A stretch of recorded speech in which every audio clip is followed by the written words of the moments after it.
Spoilers and Fandom is like a book club for geeky stuff. Join us as we delve into the depth of our backlogs and sift through the games, comics, shows, movies, and books that we haven't checked out yet.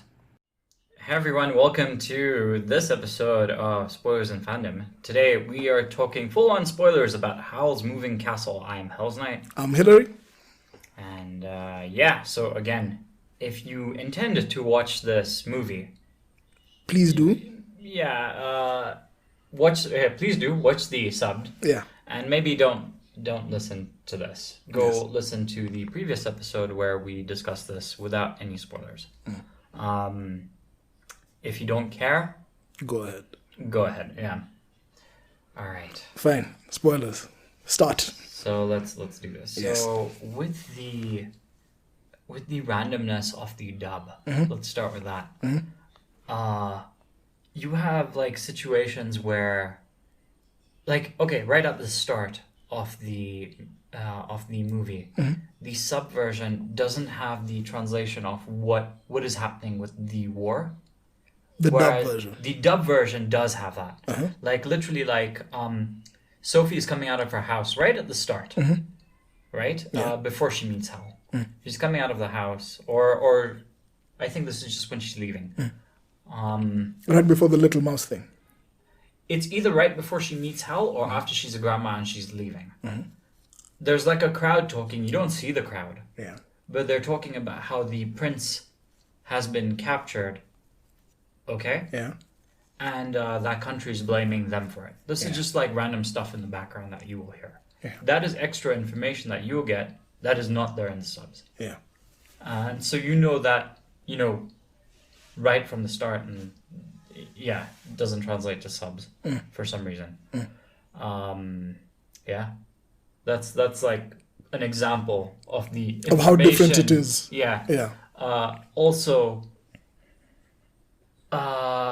they're using different words. For example, like I'll give you a very silly example. Like when she goes to the bakery right at the start, or rather, when she goes to her sister's, Yeah. Salet, whatever, she uses her sister's name, Saletta or something is her sister's name. Everyone else calls her Letty. Yeah. In the dub version, they say she's going to the baker's. They don't mention that it's her sister. Actually, like they do, I guess, later. You put two and two together. Or because of how it's she quite even different. reacts when she But sees even her. there, there's this guy who just comes in the middle of a conversation and says, "Do you want eclairs in the dub?" Or the eclairs are ready to go in the dub.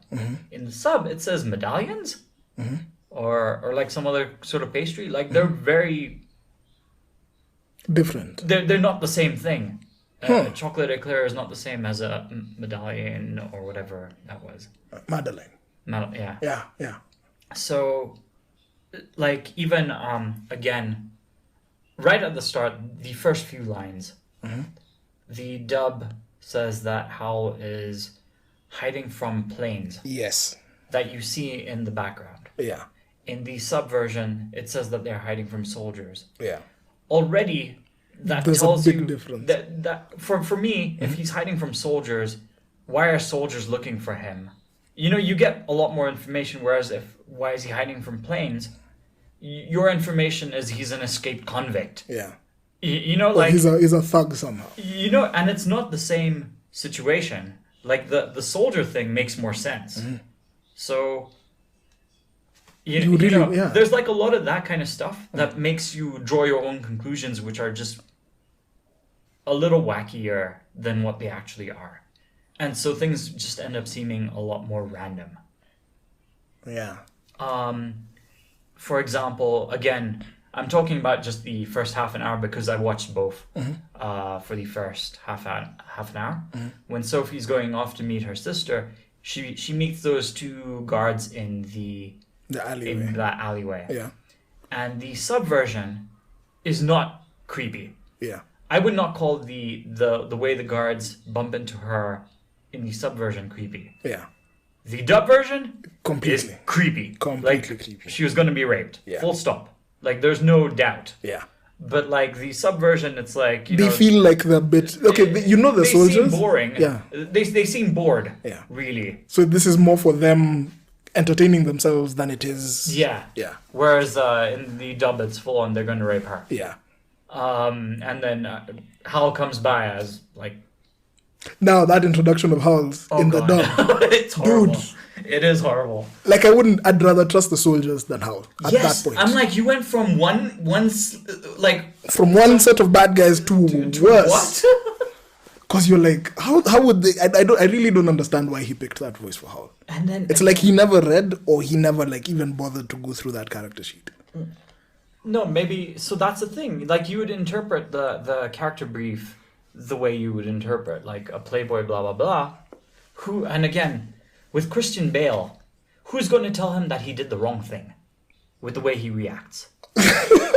True. I mean, we've all seen it, right? Are you going to tell him that he did the wrong thing? Yeah. Good luck.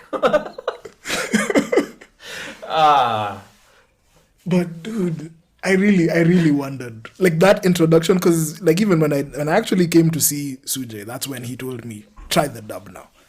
And I was like... It's shocking, yeah. I was like, it can't be that bad. Then I tried it and I was like, yeah. we cannot. This cannot be real. It's quite weird. Yeah.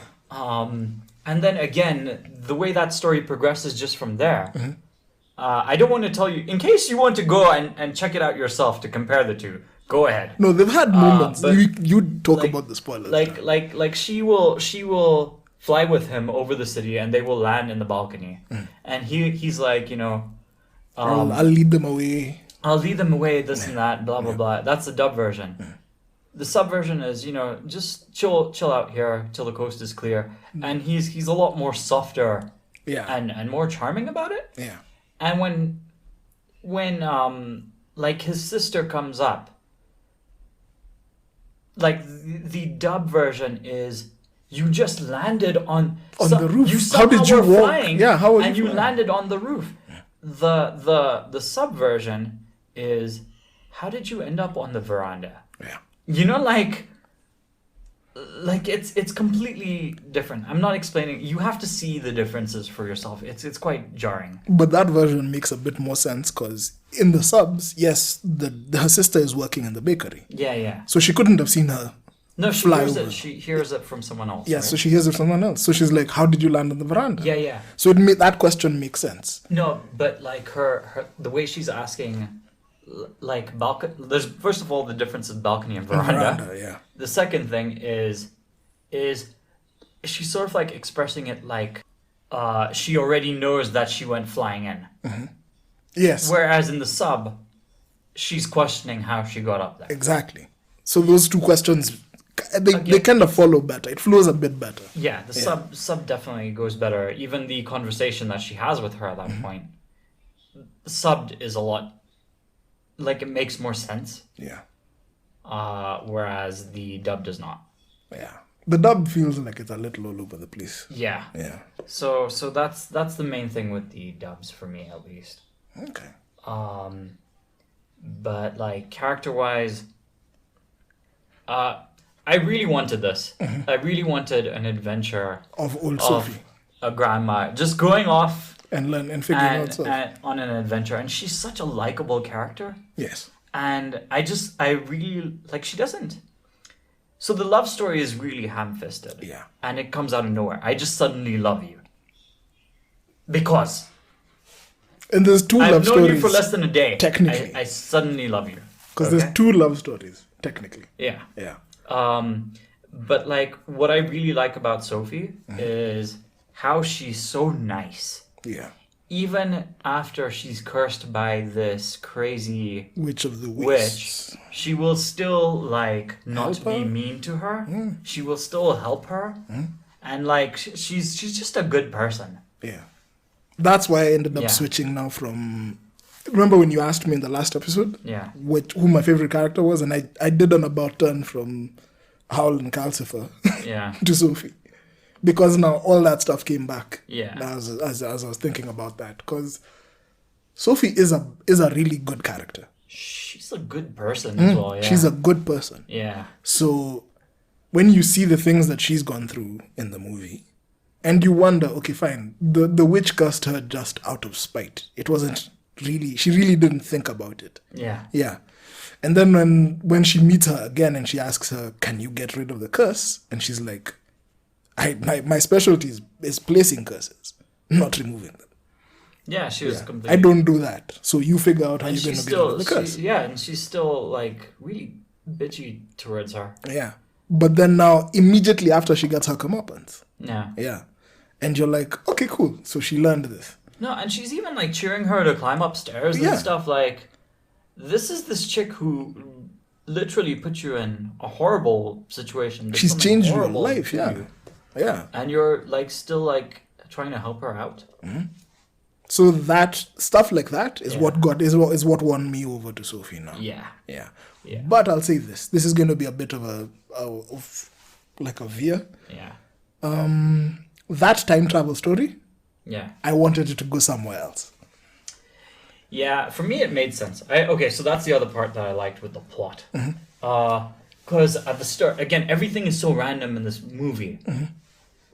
Right? Mm-hmm. Like Howl just is random. Out of nowhere, everything is random. Yeah. Like, what is the point of the story? Oh, Howl saw her in his past. Yes. So he knew to look for her in the future. Duh. I thought that was fine. That was fine. Yeah. But I liked that. Yeah. But when we, remember when now the realization of she's time traveling. Now when she's given the ring and now she's moving and she sees the stars falling. Mm-hmm. And she sees Howl pick it up. Yeah. And then she makes the connection that, oh, damn, that's Calcifer. And then she sees Howl giving his heart to Calcifer and all that. Then she realizes now in the future that she has to tell Calcifer to give him back his heart. Calcifer is his heart. Yeah, Calcifer is his heart, basically. No, but Calcifer does come back. He gave Calcifer his heart. That was the weird squishy thing. Yeah. Mm-hmm. So now he goes, now during that moment, weirdly, when I saw her falling through, I want to say time. Mm-hmm. When she was falling through time, and again, let me jump back a bit more. There was that scene where she was talking to the sorceress, mm-hmm. and because of how passionate she is about what she's talking about, when her love for Howl first comes up, you see her slowly de-aging. The more passionately she talks about Howl, I loved that. Yeah. Yeah. And throughout the movie, you see it still happening. Yeah. Yeah. She keeps flopping, yeah. Yeah, she keeps flip-flopping between ages. You're trying to guess why. And you're trying to guess why until you realize, okay, fine, it's every time she de-ages, and actually when she's sleeping, mm-hmm. she reverts to her normal age, normal hair color. Yeah. But the second she wakes up, she switches back. She's an old person. So you kind of tell, it's the way we're talking about the themes, it's about those things for her perception, that she feels, on some level, she doesn't feel like she's beautiful. Yeah. Yeah. It's a lot of self-esteem issues. Self-esteem issues, confidence issues, and all that kind of stuff. So apparently the canon is, I did look it up. Mm-hmm. The thing with the curse is when she's not thinking about herself, she is young. Yeah. When she starts thinking about herself, she becomes old. So she's always thinking about how she looks. Yeah. She's worried about That's stuff not what like I thought. My thinking was every time she gets worried or stressed, she stays old. She turns into an old person. Yeah. And when she's carefree and herself, she's young. She's young. That's what I interpreted it as. Now for me, it was that takeaway that when she's again, same thing. When she doesn't care about when she's caring about other people, she has the strength and vigor to be able to do other things. But now the fact that now her love for Howl starts showing through, she starts looking younger because of that. Yeah. There's a lot of metaphor there, and there's a lot of underlying, subliminal stuff going on there. But yeah. But the thing about the time travel story that this is what was going through my head when I saw this. Yeah. Because I imagined that she was also the sorceress. Because you see now the thing of the theme of age and old people is that. Oh, that's such an interesting thing to say. Yeah, because there's a theme of age and old people. So I figured that maybe because she stayed old for so long and she time traveled so long, she got into that position as the sorceress, even though maybe she doesn't do magic. And I imagined that the boy was like, because he looks a lot like Howl. Yeah. I didn't know how to, whatever that. Because I was thinking either the boy is Markle or is Howl. And she figured out a way of cloning him or whatever. It's just magic, I guess. Yeah. I get where you're going with this. Yeah. So I was imagining that she's the one who trained Howl, then that's where another relationship began. Yeah. Yeah. So in a weird time travel like loop.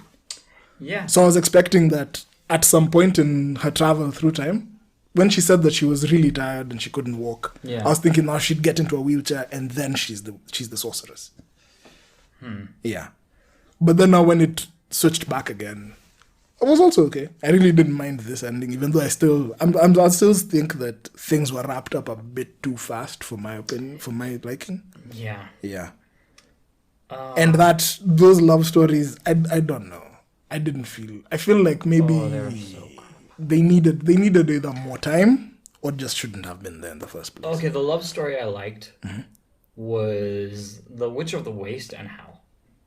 That was the obsessive, codependent relationship, toxic thing. That I believed, but the way that resolved was she just asked one more time and she says, okay. Okay. No. No. That was too easy. No. Yeah. It's like, how was that character development? I thought that was I felt cheated. I feel like her character got cheated of like actual growth with the way that ended up. Like, please, no. Okay. Please, no. Please, okay.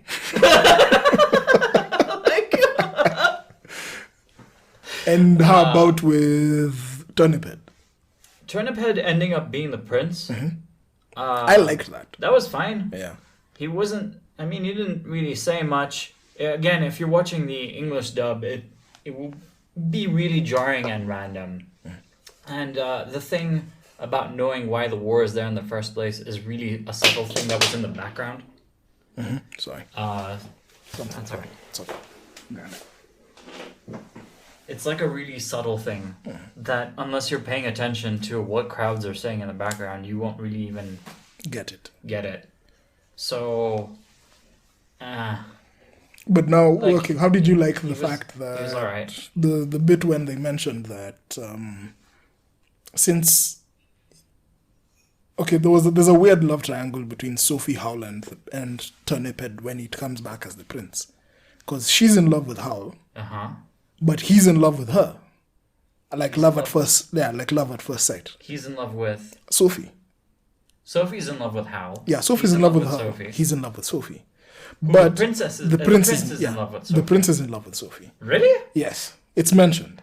In that point where they're wrapping it up, when I did not get that at all. Yeah, so the prince is in love with Sophie and Sophie's in love with Howl. But it's actually the Witch of the Waste, I think, who mentions this to him, where he says that he loves Sophie, but she doesn't reciprocate his feelings, and she's like, yeah, she might be your love, she might be your one true love, but she's in love with someone else. So kind of like move on. That's why he leaves. That's why he's like, fine, I'll come back another time. The prince? The prince, yeah. So he's like, let me go back. I didn't get any of this. Wrap up the war. Tell guys, let me go back, wrap up the war, tell guys that everything is okay, I'm okay, there's no need to fight. No, and then I'll come back and talk to Sophie. Yeah, that's not there in the dub. Yeah. So I liked that vibe, that part of the story. Yeah. Made up for the weird, like, fated relationship that Howl and Sophie had. Okay. Yeah, that the way they ended that story like that made their whole interaction a bit better, because it was realistic at that point. You're like, okay, fine, so she loves him and he loves her, but she doesn't love him, so she's not going to just jump up and go with the prince. I mean, it's a fairy tale, it's a fictional story, but no. Yeah. Okay. Yeah. So for me, there was that. Yeah. And like the Witch of the Waste, I feel like she should have. Okay, like this movie doesn't have like a main antagonist to speak of. Yeah. Yeah, She was an antagonist. Yeah, she was an antagonist, but she wasn't She like... was painted as a villain. Yeah. But then once you get to know her, you realize, oh, okay. So it's literally just She's just a a thing of... spiteful, vindictive person. That's it. And it's all just because she doesn't know how to deal with her feelings for Howl. Yeah. Yeah. So it's just, once you get to know someone, you'll understand. Yeah. Yeah. It's even the thing with Calcifer. He's introduced as a demon and he asks her for something specifically and she refuses. And then she finds out that he has now Howl's heart. Yeah. So another jarring thing that happens at the end in the dub. I forgot what she does with Calcifer after he's whatever. Just before, she does something. He goes into the stars and comes back, right? Yeah. In the dub, like that sequence of Calcifer going up and coming back down. How long did that take? It was as they were wrapping that up. It was that whole conversation. Would you say 5 minutes is what I mean? Pretty much. Or like 1 minute? Maybe 5. So she sends him up, he comes back down. In the dub, that situation after he comes back down, after being gone for about a minute, is like, oh, Calcifer, I'm glad you're back. Yeah, I missed you guys. What? Yeah. Okay. Yeah. I think that was literally like, this is a very problematic script. This script is very problematic. Yeah, that's... like, I actually don't remember. I'm like, I said it out loud. I'm like, it's been 5 minutes. It's not even been 5 minutes. Yeah. Like, I missed you? Did I miss something? Is she in a time loop? Yeah, there's that. And weird... so this is me now making up stories to deal with the randomness. And to make up now, there. yeah. For the story to now make sense to you. Now you have to fill in all those gaps for yourself. Yeah. What? Yeah. Okay, yeah, that's super strange. That was I don't remember that. I was like, what? Because I remember when he comes back, he's just like, yeah, I came back. Because they were like, we didn't think you'd come back. Because they thought now once they give Howl his heart back, Calcifer's gone. Yeah. But then Calcifer comes back and they're like, oh, okay, so I guess you can stay. I missed you guys. Yeah. That's why he came back. Jeez. You missed them. Okay, now I actually have to go to the dub now. I have to go to the sub and check. It's nuts. Yeah. That's I guess that's the jarring stuff. Yeah. And I think that's, I don't know. I really also like the way they showed that war is screwed up. And like, so again, the subliminal metaphor, whatever you want to call the things that basically have the lessons embedded of how people will try to get to you in like, these are very real things. During a war, if you avoid it, they'll go through your family to try and get to you. Yeah. Like, again, people will give up to become more powerful. People have to give up who they are. With the wizards, with Howl, like all that stuff. I thought that was really well done. Like even with the way her mom tried to sell her out. Yeah, I think, in fact, I would argue that the entire movie is just the metaphor for like live well. For like deal with like be good, be Sophie, deal with stuff, and like be real, like. Yeah, just be real kind of thing. That was my big takeaway, which I was fine with. Yeah, even for me, it's pretty much the same thing. Yeah. Yeah. But just, the dub is horrible. Don't. Yes, we haven't stressed it enough. Yeah. I guess that's it then, right? Was there anything with the art style that you didn't like? Nah. I didn't like how the castle looked. Let me be honest. You didn't? No. Because when the movie is Howl's Moving Castle, we've come from reading Malazan. I expected a flying castle. Granted, it flies at the end, but I expected a foreboding flying castle. Then I see something walking around on chicken legs, controlled by a demon that lives in the fireplace. I was like, cool. That is new. I've never seen that before, and I am on board. Yeah, I liked it. I expected Castlevania. I kind of got that in a weird way with the teleporting door. The teleporting door was really fun. Yeah. Yeah, I really like that. Yeah. Yeah. That was kind of cool. And that's also part of the moving castle. The fact that he's known in three different countries as the Great Wizard Jenkins. Yeah. And what is it? What was the other names that he picked? One of them I think was like from legend, like Arthur or something. No, like Merlin or something like that. Yeah. Yeah. So he's Jenkins, Merlin, and Howl. Yeah. Yeah. And I really liked the house for Great Wizard Jenkins. I don't know why I like that name. Oh, I just remembered another line from the show that was jarring. When she's living in Howl's castle for the first time. Yeah. She walks out, off the teleporting door or whatever, and they're in that city, that town, right? Where they're trying to recruit one of Howl's personas to join the war. Yeah. And she goes out to go shopping, and she sees the lake. Sophie goes, like Grandma Sophie goes, "Wow, it looks so beautiful."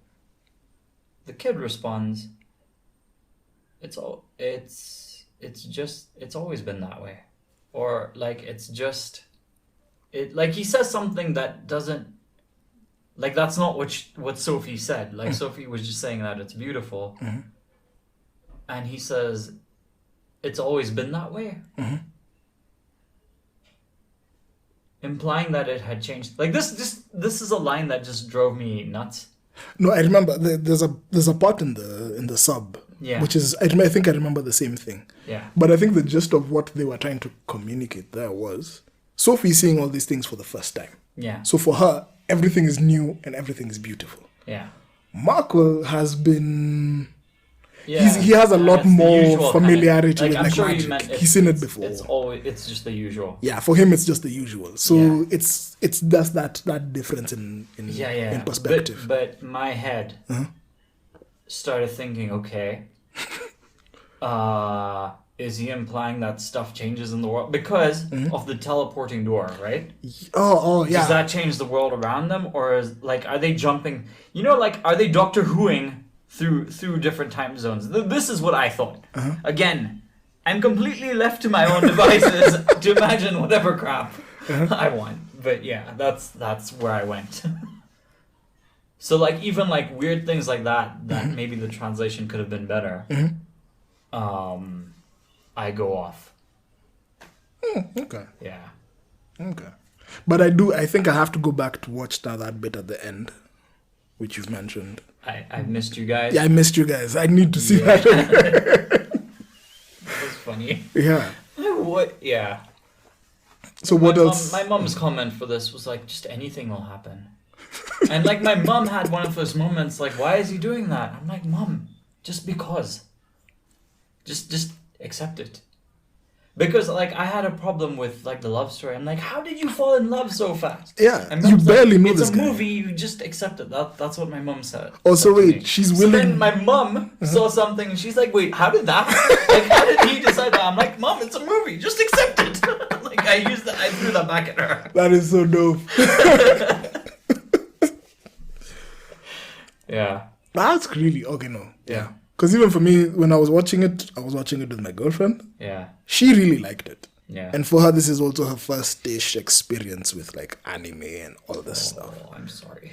So. No, High Score Girl. She didn't watch that? No, she watched a bit of High School Girl. Yeah. Yeah. Let's say she watched episode maybe 1 and 2. Right. Yeah. But that clearly wasn't her thing. Yeah. The content, I guess. It was more about the content. She's just not into games. Yeah. Yeah. But she liked Howl. But she also said the same thing, that she felt like the ending was rushed. Yeah. Yeah, so maybe that was a thing. I think I'll read the book. I think I'll read the story. I think you'd be better reading the story. I'll read the story just to get a feel of where it is. Yeah. Yeah. And then I'll get back to you and let you know. Yeah. Okay, I think maybe I'm being a bit too harsh on this. No. Okay, but as a dub, it's still... Yeah, as a dub, it sucks. So I agree. I totally agree with the 4. Yeah. But if you're not, I will go with your rating. No, because it is a good movie. I really like. We both enjoyed it. If it wasn't if it wasn't for the dub, Yeah. we'd have enjoyed this movie. Yeah. Yeah. Or if it was dubbed better. If it was like, dubbed seriously, why? Yeah. It felt really unnecessary to be that disjointed. It like, we've had anime. You said it. You're like, this isn't very old. We've had good dubs. We've had good dubs. In the 80s, we had good dubs. I feel like there's no excuse. Yeah. I don't know why. Yeah, well. I think they just literally just blew their budget on the cast. Bale, on getting They getting didn't do him. any QA or anything. QA, is that a thing? For Or those no one dares tell No Bill one that dares. he did wrong. no one dares tell Bill that he did wrong. Anyway. And this was pre-Batman, so remember that. Really? Yeah, this was 2004. Yeah. Yeah. Okay. Well, yeah, so still 4 for me. Still 7 for you? Still 7.5. Actually, no, 7.5 for me. That's hard to put in our graphic. Can you pick 7 or 8? 8. I would pick 8. Yeah, Yeah. I would pick 8. Yeah, so that's it. That's it. Next time we're talking about the game Them's Fighting Herds. Them's Fighting Herds. Yeah. It is a fighting game, and it is trending. And we're all about that trend. No, I'm kidding. We've had this game for a while. Yeah. And it's fighting with animal things. Yeah. Alright guys, so thanks for listening. I'm Hellsknight. I'm Hillary. Have fun. Have fun. Do you have an opinion on what we just discussed? Did we miss something? Tell us in the comments section and we'll read it in the next episode. If you're listening on Anchor, send us a voice message and we'll add it to this episode. Don't forget to follow our podcast on Twitter @SpoilFans for updates. And follow our Instagram for behind the scenes action @SpoilersandFandom. Also, subscribe to us on YouTube and Anchor to get the latest episodes.